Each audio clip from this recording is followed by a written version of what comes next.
So hello guys, in this video I'm gonna talk about my current maintenance for allergies. This is just an example of maintenance. This does not mean that ito yung iti-take nyo, okay? It's just mine for now, okay? So right now what I do in the morning is when I wake up, I take this, it's called Igco. It's a natural colostrum. So, yung natural colostrum, that's yun yung unang breast milk. Yun yung ibig sabihin ng colostrum. The first breast milk that is produced from lactating mothers. Pero syempre, this one is not breast milk from humans. This is breast milk, what they call bovine colostrum or breast milk from cows. Okay, so, yan. I'm not endorsing any brand, of course, I'm not even a celebrity, pero ito yung pinrescribe sa akin ng isang allergist na pinuntahan ko before. It's called Igco. I'm aware sa New Zealand sila gumagawa nito, but it is imported by a certain company here in the Philippines. And what they have here is immunoglobulin G. So that's 150 milligrams of immunoglobulin G, and it has vitamins and minerals too. So these immunoglobulin G is necessary for our immune system, to say the least. So yeah, ito hinahalo pala sa not cold and not hot, but lukewarm water. Tapos yun, inumin mo lang siya. Tapos I also have an inhaler. So this is 2 puffs in the morning. So yan. Actually, I don't know what happened to this inhaler. It says 0, pero may laman pa naman siya.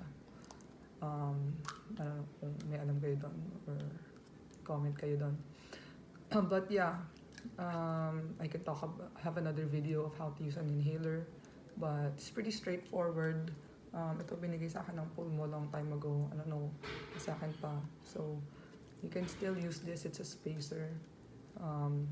So, pag pinaras mo to, it will hold, it is a holding chamber for the particles coming from this canister. So pag nandyan yan, mas slowly na disperse yung gamot or yung aerosol sa mouth mo. So it's more dispersed and it's not coming out like a jet. So mas mapupunta daw sa lungs mo. But in my experience, mas experience ko na, nung natutunan ko gamitin properly na ganun without this, okay naman. Pero yung huling allergist na napuntahan ko, mas prefer niya na may ganito. Even one pulmonologist that I went to, mas prefer nila na may ganito. Pero, I mean, from all the allergists that I've been to and pulmonologists, iba-iba sila ng preferred mode of usage with inhaler. For some, it doesn't matter. So, experiment kayo. Ako kasi mayroon akong isang allergist before na nagpa pre and post na ganito, peak flow meter. So, sabihin nito, measure mo yung output ng lungs mo.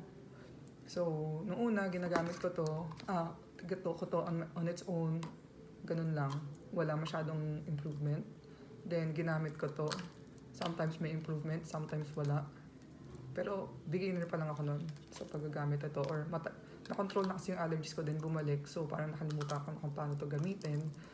But, nung pinag-aralan ko talaga siya, after 1 month of doing it, at eventually, natutunan ko siya gamitin properly and umi-increase nga yung output ng air of my lungs using this, as seen in the results of this peak flow meter. So, ayun. Sa isang video ko na lang siguro ikikwento para matulong ko ng maayos how to use the inhaler properly. Kasi pag nag-explain sila, is sobrang bilis lang. Or, I mean, that's not lame. Some other doctors they don't have asthma themselves, so they don't know how to, theoretically, they know how to use it, but practically, yung iba, hindi nila rin ginagamit to kasi wala naman silang asthma. So, matutunan mo talaga siya when you use it every day. So, sa una, parang, it's common na 60 to 80% of the medicines are going into your mouth and not actually in your lungs. Kasi, hindi nga siya, it looks simple to use, but it's not really as simple as it is. You know what I mean? So, anyways, I also have this salbutamol. Hindi ko lang kung generic to or matandaan, pero parang generic nga lang siya. Pero sabi naman ng huling doctor na napuntahan ko, wag daw is small yung generic. And generic is effective daw. Dati kasi may mentality ako na hindi effective yung generic. Pero, nagkaroon ako ng experience lately sa generic na gamot na masasabi ko effective naman pala sila. So, na-realize ko rin lately, hindi naman pala kailangan maging mahal to control your allergies, guys. Kung binigyan kayo ng doctor ng branded medicine, maybe you can request for something na generic. So anyways, same lang to. This is part of the asthma action plan na pag yung explain ko lang to sa ibang video, pero syempre you know what this is.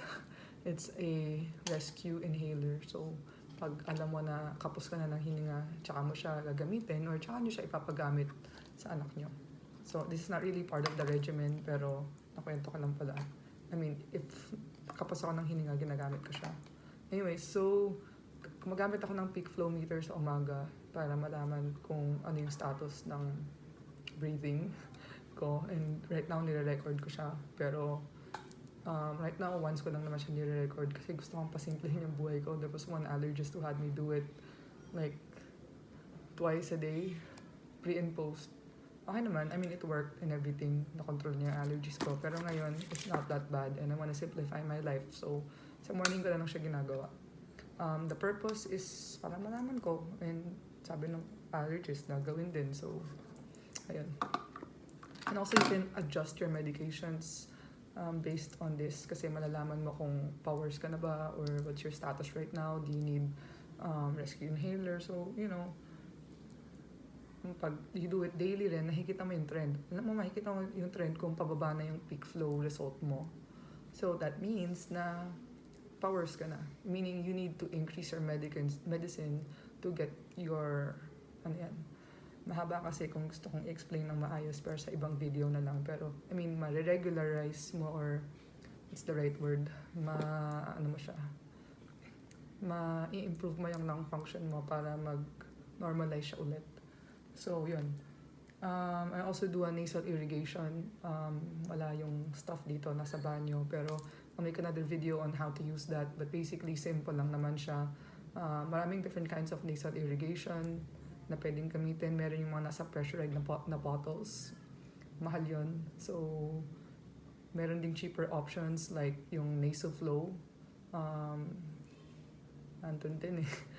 Tsaka ko na i-explain, pero may cheaper ones din na if you have distilled water, tapos gagamit ka ng sea salt and use a syringe. So, you can put that into your nose. Anyways, I wanna have a separate video for that to explain it more in detail. Pero kasi ang purpose kasi ng nasal irrigation is the sea salt or the salt water will clean out your sinuses, right? So, it will also, the salt is powerful at thinning yung napakakapal na mucus. Kasi yung mucus is a kind of reaction to our body when we're allergic to something, aeroallergens or whatever it is, strong chemicals, pollution, etc. So kumakapal yan, and sometimes it gets stuck in our sinuses, and when it gets stuck, we can develop sinus infections, or it can even travel into our eustachian tube. So, kailangan ma-thin natin yung mucus. Kailangan magkaroon siya ng way to thin, hindi siya mag-collect doon. Kasi if it does collect and maging thick siya, it's a cycle. Based on my experience, guys. And based on your experience too, I know you know this, na it's a cycle. Sipon, post-nasal drip, then uubuhin ka na, then magkakaroon ka na ng chest congestion. So, it's a nightmare, right? I know you know this. A lot of people are complaining this on Facebook groups of asthma and allergy. It is a nightmare, guys. It's just fucking horrible. So yun. Yun yung kailangan yung gawin. I mean, 3 times a day ko yung ginagawa for the past week. So, morning and tawag dito, lunchtime and dinner. Sa ngayon pa naman, wala pa namang palya. Pero, ayun, tedious, oo. Pero, I mean, some allergies say twice a week day lang pala. Pero, pwede rin 3 times, at least twice a day, do it, morning and night. Mas better kung, symptomatic ka, gawin mo 3 times a day. So, yun. Tapos, sa gabi, ganun uli, yung Symbicort uli. Tapos, yung Avamis, nakalimutan ko. Okay, so ginagawa ko sa umaga and sa gabi. So, this is a nasal spray. Maraming mga klase ng nasal spray, pero Ito yung ginamit ko lately. So, yeah, you're just gonna spray this into your nose, each nostril. So, I can have another video on how to use nasal spray correctly. But, yeah, ito yung ginagamit ko. Morning and night.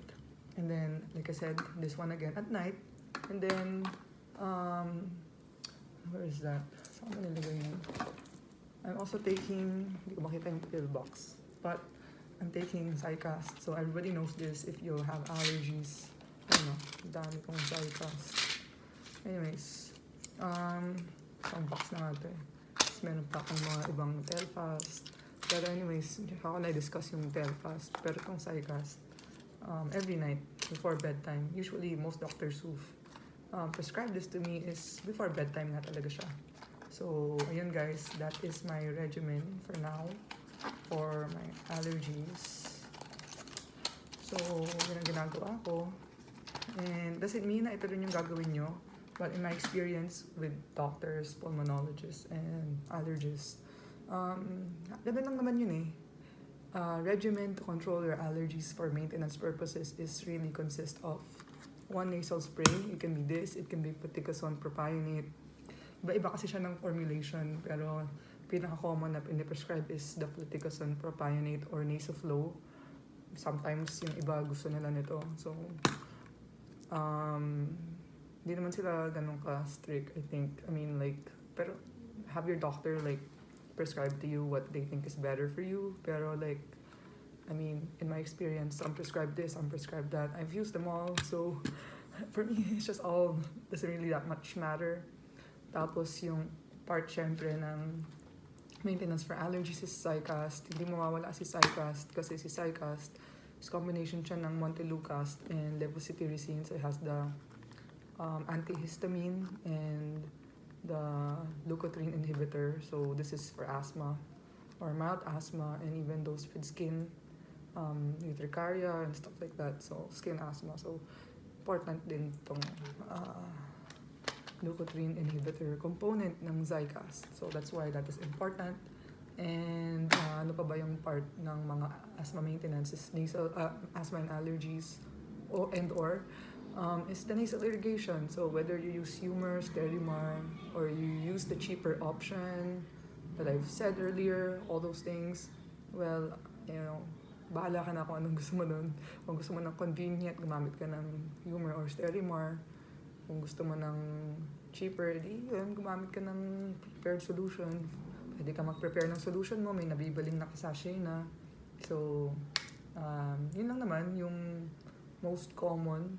So I had this pulmonologist naman who would prescribe parang the readily available na mga vitamins, like dati nag-prescribe ata siya ng Pharmaton. Tapos I had a allergist dati na nag-prescribe ng probiotics from what do you call this? From Healthy Options. Parang ano siya, maganda siya kasi marami siyang tawag dito, strains of good bacteria. At mataas yung CFU niya. So, it's colonizing forming unit. Meaning, marami yung colonies ng good bacteria. So, it will really help your gut health. Pero that's another topic, gut health and how that's related to asthma and allergies. Some naman, nag-prescribe ng like ACO and a probiotic spray, which is called F2M. So, I mean, guys, bahala na kayo sa anong pipiliin nyo. Try nyo na lang. Bahala na rin kayo sa, I mean, it all depends on your budget, on what you can afford. But, you know, all these things, may tulong naman sila kahit pa paano. Siguro para sa akin, maganda yung, well, I don't know. Gusto ko kasi yung feeling ko probiotics for me is really good. But, Iggo is also good. I like it because it tastes good.